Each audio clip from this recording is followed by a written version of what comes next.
അത്യാവശ്യമുള്ള കുറെ കാര്യങ്ങളൊക്കെ ചെയ്യാനുണ്ടായിട്ട് അതൊക്കെ മാറ്റി വെച്ചിട്ട് ഈ വീഡിയോ കാണുകയല്ലേ. ആ, അതിനെക്കുറിച്ച് നമുക്ക് സംസാരിക്കാം. വളരെ അത്യാവശ്യമായിട്ട് കുറെ കാര്യങ്ങൾ ചെയ്യാനുണ്ട്, അതിപ്പോ തന്നെ ചെയ്യാൻ വേണം. പക്ഷെ അതൊക്കെ മാറ്റി വെച്ച് നമ്മളിങ്ങനെ വെറുതെ ഇരിക്കുക, അല്ലെങ്കിൽ നമ്മൾ മൊബൈലിൽ നിന്ന് റീൽസ് ഒക്കെ കണ്ട് അങ്ങനെ നമ്മൾ സമയം കളയാൻ ഒരു പ്രത്യേക സുഖം തന്നെയാണ്. ഈ പരിപാടി ഞാനും ചെയ്യുന്നുണ്ട്. അപ്പൊ നമ്മൾ എല്ലാവരും ഒരേപോലെയാണ്. ഇങ്ങനെ ചെയ്യുന്നതിനെയാണ് പ്രൊക്രാസ്റ്റിനേഷൻ എന്ന് പറയുന്നത്. അതായത് നമ്മൾ ഇപ്പൊ ചെയ്യേണ്ട കാര്യങ്ങൾ പിന്നത്തേക്ക് മാറ്റി വെക്കുക. പ്രൊക്രാസ്റ്റിനേഷൻ എന്നുള്ളതിന്റെ പ്രൊനൗൺസിയേഷൻ കറക്റ്റ് ആണോ എന്ന് എനിക്കറിയില്ല, പക്ഷെ സംഭവം ഇത് തന്നെയാണ്. അപ്പൊ നമ്മൾ എന്തിനാ ഇങ്ങനെ ചെയ്യുന്നത്? ഇതുകൊണ്ട് നമുക്ക് എന്താ നേട്ടം, അല്ലെങ്കിൽ ഇങ്ങനെ ചെയ്യുമ്പോൾ ഉള്ള പ്രശ്നങ്ങൾ എന്തൊക്കെയാ, അതൊക്കെ നമുക്ക് നോക്കാം. സാധാരണഗതിയിൽ നമ്മൾ ഇങ്ങനെ ചെയ്യുന്നത് വേറൊന്നും കൊണ്ടല്ല, നമ്മുടെ മടിയാണ് മെയിൻ വില്ലൻ. ഇപ്പൊ അർജന്റായിട്ട് ചെയ്യേണ്ട ആ ഒരു ജോലിയും, അല്ലെങ്കിൽ ഇപ്പൊ തീർക്കേണ്ട കുറച്ച് പണികൾ ഉണ്ടെങ്കിലും ഇത് പിന്നെ ചെയ്യാം എന്നുള്ള ഒരു ആറ്റിറ്റ്യൂഡ് നമ്മൾ വെക്കും മടി കാരണം. അപ്പൊ നമ്മൾ അത് പിന്നത്തേക്ക് മാറ്റി വെക്കും. നമുക്കറിയാം, ചിലപ്പോൾ ആ ഒരു വർക്ക് ചെയ്യാനായിട്ട് നമുക്ക് 2-3 ദിവസം ഉണ്ട്. അപ്പൊ അതുകൊണ്ട് നമുക്ക് നാളെയോ മറ്റന്നാളോ ആ വർക്കിലേക്ക് കയറാം, അല്ലെങ്കിൽ ആ വർക്ക് മറ്റന്നാൾ ചെയ്താൽ മതി എന്നുള്ള ഒരു ആറ്റിറ്റ്യൂഡ് വെച്ച് മടി പിടിച്ച് നമ്മൾ ഇരിക്കും. അപ്പൊ നമ്മൾ പെട്ടെന്ന് അതൊക്കെ മറന്നു പോകും. പക്ഷെ ലാസ്റ്റ് ഡേ ആകുമ്പോഴാണ് നമുക്ക് ആലോചിക്കുന്നത്, അയ്യോ ഇന്ന് നമുക്ക് ആ വർക്ക് തീർക്കണം, ഇനി എന്ത് ചെയ്യും? അങ്ങനെ ആലോചിച്ച് നമ്മൾ സ്ട്രെസ് അടിച്ച് നൈസായിട്ട് പിന്നെ അതിന്റെ പുറകെ ഓട്ടമായിരിക്കും. അപ്പൊ ഇങ്ങനെ നമ്മൾ ചെയ്യുന്നതിന്റെ മെയിൻ റീസൺ മടി തന്നെയാണ്. ഇനി വേറെ ചില ആൾക്കാരുണ്ട്, അവർ പെർഫെക്ഷനിസ്റ്റുകളാണ്. അതായത് നമ്മളൊരു കാര്യം ചെയ്യുമ്പോൾ അത് പെർഫെക്റ്റ് ആക്കിയേ ചെയ്യണം, അങ്ങനെ ചെയ്യാൻ പറ്റുള്ളൂ അവർക്ക്. അപ്പൊ എന്ത് ചെയ്യും? പെർഫെക്റ്റ് ആയിട്ട് ചെയ്യാൻ വേണ്ടിയിട്ട് ഇപ്പൊ ചെയ്താൽ ശരിയാവില്ല, പിന്നീട് ചെയ്തതിനെ കുറച്ചും കൂടെ പെർഫെക്റ്റ് ആക്കി ചെയ്യാൻ പറ്റും എന്നൊക്കെ പ്ലാൻ ചെയ്തിട്ട് അതിനെ നീക്കി നീക്കി വെക്കും. അവസാനം ഇതേപോലെ തന്നെ ലാസ്റ്റ് മിനിറ്റ് ആവും, ഓട്ടാവും, അവസാനം പെർഫെക്റ്റ് ഒന്നും ആവില്ല. എന്തായാലും പെർഫെക്ഷൻ നോക്കി നിന്നാൽ ഒന്നും ശരിയാവില്ല. അപ്പൊ ഇപ്പൊ തന്നെ നമ്മൾ ചെയ്യുന്നത് നല്ലത്. ഇനി ചില ആൾക്കാർക്ക് ഹെൽത്ത് ഇഷ്യൂസ് ഒക്കെ ഉണ്ടാവും. അപ്പൊ അവർക്ക് ചിലപ്പോൾ പെട്ടെന്ന് കാര്യങ്ങൾ ചെയ്യാൻ പറ്റണമെന്നില്ല. അവരെന്ത് ചെയ്യും എന്ന് വെച്ചാൽ ഇതിനെ മാക്സിമം നന്നാക്കാനും, അല്ലെങ്കിൽ ഈ ഹെൽത്ത് ഇഷ്യൂ ഒരു റീസൺ ആക്കി എടുത്തിട്ട് കാര്യങ്ങളൊക്കെ ഡിലേ ആക്കും നൈസായിട്ട്. അപ്പൊ അവർക്കറിയാം ഈ ഹെൽത്തിന്റെ പ്രോബ്ലം കൊണ്ടൊന്നും ഇപ്പൊ ഇത് ചെയ്യാതിരിക്കാനുള്ള റീസൺ ഒന്നുമില്ല, പക്ഷെ അതൊരു റീസൺ ആക്കി എടുത്തിട്ട് പതിയെ ഈ കാര്യങ്ങളൊക്കെ നീക്കി വെക്കും. സാധാരണ ഇങ്ങനെ കാര്യങ്ങളൊക്കെ നീക്കി വെക്കുന്നത് ശരിക്കും കുട്ടികളാണ്. അസൈൻമെന്റ് പ്രൊജക്റ്റ് ഒക്കെ നീട്ടി നീട്ടി വെച്ച് ലാസ്റ്റ് മിനിറ്റ് ആകുമ്പോൾ ഒക്കെ മാത്രം ഓർമ്മ വരുള്ളൂ. പക്ഷെ നമ്മൾ വലിയ ആൾക്കാരും ഇതേപോലെ തന്നെ ചെയ്യുന്നുണ്ട്. ജോലികളൊക്കെ ഉള്ളത് നീക്കി വെക്കും. ഇപ്പൊ ഒരു ഉദാഹരണം പറയുകയാണെങ്കിൽ ഞാൻ എന്റെ കാര്യം തന്നെ പറയാം. ഞാൻ ഈ വീഡിയോ ചെയ്യാനായിട്ട് എനിക്ക് കുറെ പണിയുണ്ട്.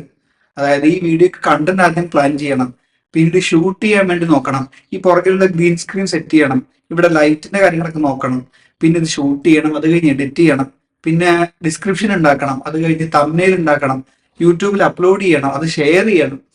ഇതൊക്കെ ചെയ്യാൻ കുറെ പാടാണ്. പക്ഷെ പിന്നെ ചെയ്യാമെന്ന് പറഞ്ഞ് ഈ യൂട്യൂബ് വീഡിയോ അപ്ലോഡ് ചെയ്യാൻ 1 മണിക്കൂറൊക്കെ ബാക്കിയുള്ള സമയത്തായിരിക്കും ഞാൻ ഈ വീഡിയോയുടെ കണ്ടന്റ് ഒന്ന് നോക്കുന്നതും അതിന് ഷൂട്ട് ചെയ്യാൻ വേണ്ടിയിട്ട് പ്ലാൻ ചെയ്യുന്നതും. അപ്പൊ എന്നെ പോലെ നിങ്ങളും മടിയന്മാരാണെങ്കിൽ ഇത് ശരിക്കും ശ്രദ്ധിക്കണം, പെട്ടെന്ന് ചെയ്യണം. അപ്പൊ ഇങ്ങനെ നമ്മൾ ചെയ്യുന്നതിന്റെ മെയിൻ ഒരു റീസൺ മടിയാണെന്ന് പറഞ്ഞല്ലോ.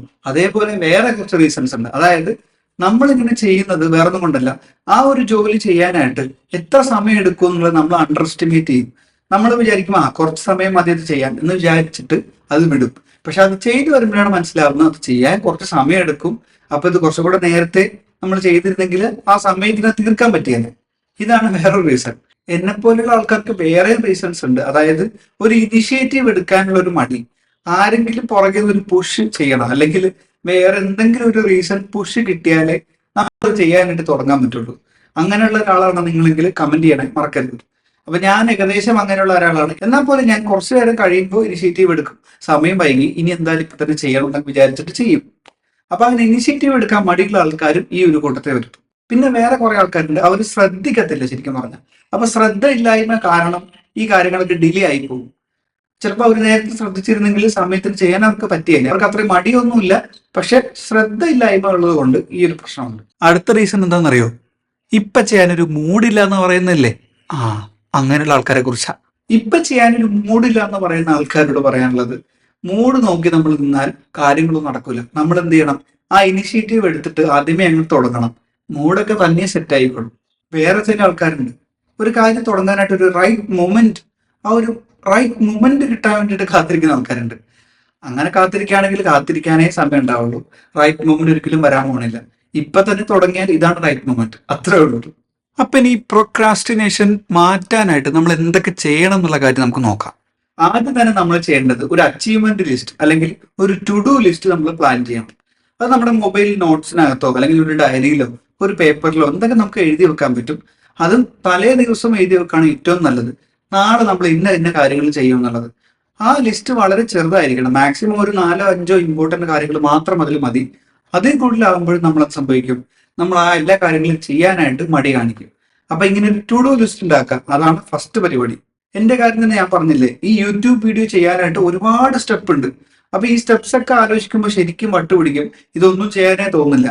പക്ഷേ നമ്മൾ ആദ്യത്തെ സ്റ്റെപ്പില്ലേ, ഈ യൂട്യൂബ് വീഡിയോ ചെയ്യാനായിട്ട് ഈ കണ്ടന്റ് പ്ലാൻ ചെയ്യുന്നില്ലേ, ആ കണ്ടന്റ് പ്ലാൻ ചെയ്ത് റിസർച്ച് ചെയ്യുന്ന സ്റ്റെപ്പ് അത് മാത്രം ആദ്യം ആലോചിച്ചിട്ട് അത് മാത്രം ആദ്യം ചെയ്യുകയാണെങ്കിൽ ആ ഒരു സ്റ്റെപ്പ് കഴിയും.